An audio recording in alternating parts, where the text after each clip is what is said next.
I wonder how much you've ever thought about spreading the gospel and just how important it is.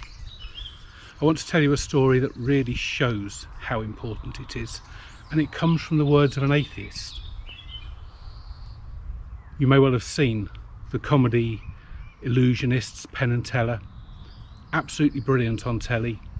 They do magic, they make you laugh, they pack out the theatres in Las Vegas. They are well worth a watch. But Penn, the taller of the two, the one that speaks, is very well known too as an atheist, someone who doesn't believe in God. And yet on his blog he once shared this story, and it says an awful lot to us. After the show one day, Penn and Teller went down to the stage door, as they always did, to shake a few hands, to sign a few autographs, to do the things that they did every night. And on this particular night, a tall gentleman approached Penn and offered him something. Penn took it and looked and saw it was a Gideon's Bible. Now you might expect an atheist to reject such a gift, but Penn says it really moved him. The gentleman offered him the gift, said, "I'm a businessman, I'm normal, I'm sane, I just want you to have this."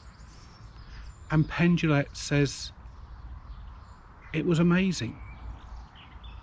It was something that deeply affected him, because he feels if you have a message to share, you should share it. It wasn't a message that Penn believed, but he then went on to say this: how much must you hate someone to believe that you can get them into heaven and keep them out of hell and not tell them? That brings us up with quite a start. It really makes us stop and think. How much must you hate someone to know that you could keep them out of hell and get them into heaven and not tell them? Our Bible reading earlier also talked about the importance of spreading the gospel.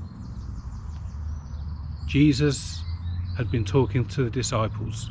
They'd looked at the harvest fields, and then Jesus compared the people that need to hear God's word to those harvest fields. He said, "The harvest is plentiful, but the workers are few. Pray for workers." Easily done. Yes, we can pray for workers. But then Jesus goes straight on, and he calls the disciples again. He gives them authority and says, "Go. You go and be those workers." I'm sure the disciples stopped and suddenly realized that they were the answer to the prayers that they had just made. But that's true for us as well. We can be the answers to our own prayers. I want to read you the Bible reading from the Message translation. Just a couple of verses from the Message translation. "Go to the lost, confused people right here in the neighbourhood.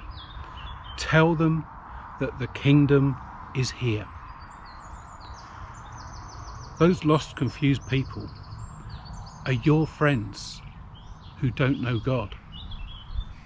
The people that you work with, that you meet, that you have so many interactions with, and they need to hear that gospel message, the message that will keep them out of hell and take them to heaven.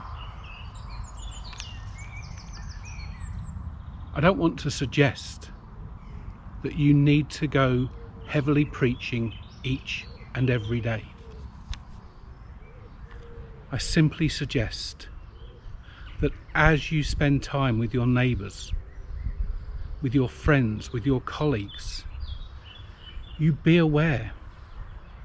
Sometimes there will be an opportunity to say the right word.